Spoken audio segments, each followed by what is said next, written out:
And we're coming to you live from the Built Ford Tough Studio. Boomer Esiason and Greg Giannotti. It's Boomer and Gio on the Fan. Simulcast across the country on CBS Sports Network and wherever you are on the free Odyssey app. Good Monday morning. We are almost all back today. Jerry is out today. He'll be back tomorrow. He's getting ready for his big charity golf tournament. We will be participating in a little bit later for his buddy Scott and his family and raising money for ALS. So we'll be a part of that a little bit later. But then the next 4 days of this week, we will all be back together before we're off again. And then, bang, it is football season. It is all about pedal to the metal. You got the pennant races and everything else. And when we left here on Friday, Boomer was out. I mean, it was as bad as you could possibly imagine with the New York Mets, the fan base, the feel around it. It was a struggle to have a feel-good summer Friday. But finally, couple wins in a row. Really nice night last night with the Little League Classic. And now maybe, just maybe, things can trend in the right direction. But you needed to see a couple games in a row, and you need to see this team put together two nice nights, especially on national TV last night. So we'll see where that goes. And we'll get to some football today as the Jets and Giants faced off over the weekend. Good to have you back. Good morning, Boomer. How are you? Yeah, good morning, G. I'm doing great. And a couple things that I'm excited about. Number one, Nolan McClain, and the other one is Jaxson Dart. Yeah. Two young kids that really are starting to make their mark. And, you know, watching Nolan McClain the other night, I was like, man, hopefully this is the next Nolan Ryan. That's what I was thinking. Yeah. They are about the same size, and they do throw about the same amount of at the same speed and velocity. It was pretty impressive watching him, and you can see how athletic he is. And that's great. That's exactly what the Mets needed. And then, of course, Jaxson Dart is making a very interesting Giants training camp. And I wanted to start there because this is what you want from your young quarterback. You want him to put doubt in the coach's mind. Like, you want him to like really shine and to stick out. And to me, watching him these last two games, now I know it's against the backup of the Jets, and you always got to take that into account. But nonetheless, he looks like he belongs. And that's the first step. The first step is to see, does he get anxious? Is he making mistakes calling plays?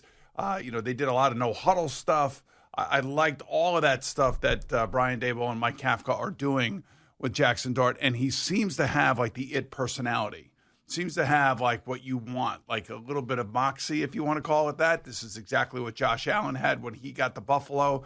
He was like a wild bull that they had to train. Now, I'm not saying he is Josh Allen. I'm just saying that here we are 3 weeks into training camp, and he is now basically separated himself. He's shown that he looks like he can belong, and which is going to make an interesting dynamic, great place in the quarterback situation for the New York Giants, because they've already announced that Russell Wilson's going to be the starting quarterback, and that's going to be fine. They have a tough opening schedule. We've discussed this ad nauseum, it seems like. When or will Jaxson Dart see playing time? Will it become because the team is losing and they got to put the kid out there and get some energy going, or is it going to come because somebody got hurt? All I can say, everything thus far about Jaxson Dart is everything that Brian Daboll and Joe Schoen could have hoped for. Yeah, so even before this game on Saturday, I was talking to Jerry about Jaxson Dart. And yes, obviously I've had some fun when he was drafted, and the Utah and the Pudgy, the whole thing with Phil Simms. But so even before what I saw on Saturday, one thing that stood out for me in the first preseason game in camp and some of the things I've watched is he looks more like a guy that belongs in the NFL already than I ever felt about Daniel Jones and Zach Wilson. And I said those things at the time. So this is not revisionist history. I was all over how I thought Zach Wilson looked like a young kid who was overwhelmed. I was all over how Daniel Jones had that kind of goofy face going on, and it just wasn't working out. Didn't seem like he was going to be the next Eli Manning. Jaxson Dart, that it factor thing, the way he carries himself, I see that more in him than I ever saw in those two guys, especially when they first started. Now, that doesn't mean that it's going to work out. And there were a couple, you look at his numbers, the numbers look great in the preseason game. A lot of these were screen passes. The touchdown pass was a good one. He had another really good throw that was about 12 or 13 yards. Yeah, against backups. Right. But he looks, it's not, like you watch Justin Fields play in that game, who's been in the league for a while. It looks like it's a different world for him, where Jaxson Dart feels comfortable. He knows what to do with the ball. It's a good, really, really good start, but you can't get ahead of yourself. No, you can't. But I'm just saying, if it were me that I drafted this kid and I watched him play these last 2 games, You'd be happy. Like, okay, yeah, this is something. We got something here, and it's the personality aspect. He's completely different to Daniel Jones. Daniel Jones was the flatliner. Yeah, yep. I mean, I could even say that about Eli, but Eli's one of the funniest flatliners we've ever seen. Yeah. I mean, especially now, he's no longer. Well, it wasn't then, but now. But he was guarded when he was the quarterback of the Giants. Right. Now he's more, the personality's more coming out. You see everything else. Jaxson has got more of that. He's got more of that kind of like, I'm the alpha dog guy. You could see him in the huddle. You could see him on the sideline. You could see him talking to Brian Daboll. And there's a lot of things that Brian's trying to do with Jaxson, putting him in different spots, see if he's ready to go, like on a moment's notice, taking Russell Wilson out of a series. And it really, I got to say, it's not surprising, but it's a welcome, I think, identity change for the quarterback room there for the New York Giants, especially because of the personalities. The personalities make it a little bit fun. Jameis makes it fun. Certainly, Jaxson is learning, and it's going to be interesting to see how this transpires over the next 5 years. And hopefully, the Giants have found their quarterback of the future. And if they have, that means most likely that Joe Schoen and Brian Daboll are going to be around here, taking care of this kid and giving him an opportunity to be the star. I kind of feel like he can be, but I'm not saying right out of the gate. People have to understand that these quarterbacks are being evaluated every single day, especially the younger quarterbacks. How do they call plays? How do they handle the huddle? What's the sideline demeanor like? What are we talking about during breaks? Is he the first guy in the building? Is he the last guy to leave the building? All of those things are being evaluated right now during training camp, and I think he's probably aced most of it. I think his interaction with the media has been fun, but then again, he hasn't really felt the pressure.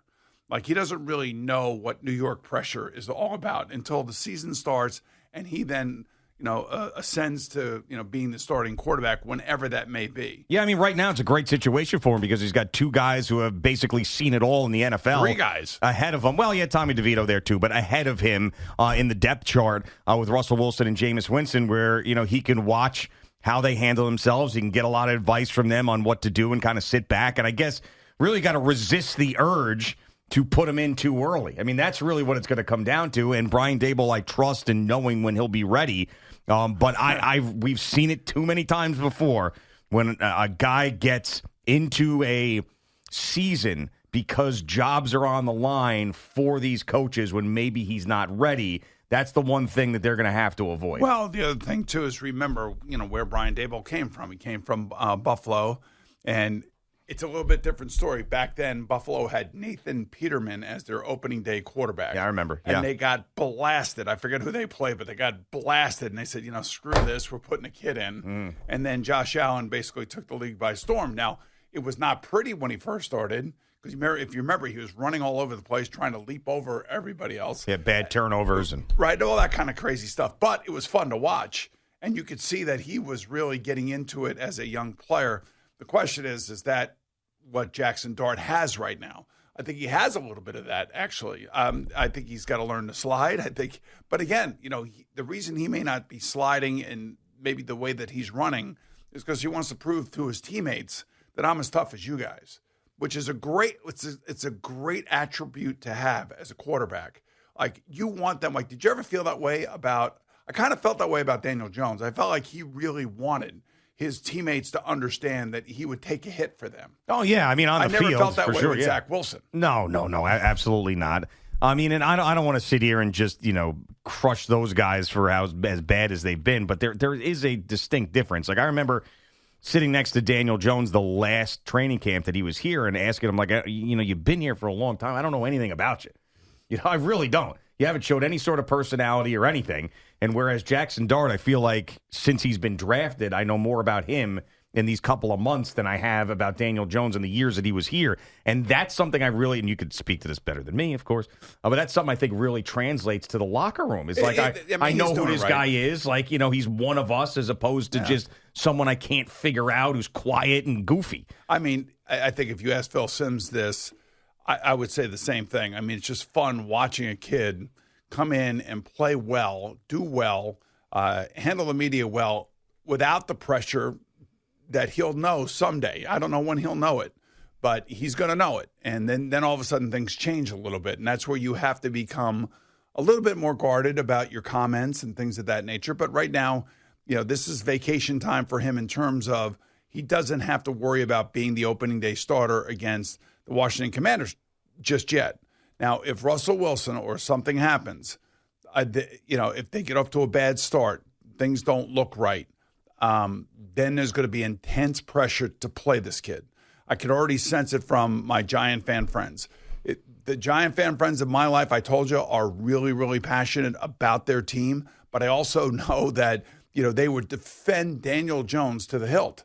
They would die on the hill with him. Only because he wore that uniform, and they love that uniform. They love the history, and they love the quarterbacks that have been successful, including our buddy Phil. But the fact of the matter is this kid is a different personality, and you can tell it. And that's exactly what Brian Dable probably saw in Jaxson Dart during those combine interviews, talking to Lane Kiffin, saying that this kid has got a little bit of that red ass in him that you need to have as a quarterback, and he is an alpha male. Now, it's going to take a while for him to establish all of that, but I think so far, man, that these 3 weeks and watching these 2 games and watching what he looks like, so far, so good. I'm not saying or advocating that he should be starting the season. I'm not saying any of that. We're also not saying that he's going to have a fruitful NFL career based on this start. It's just all it is this.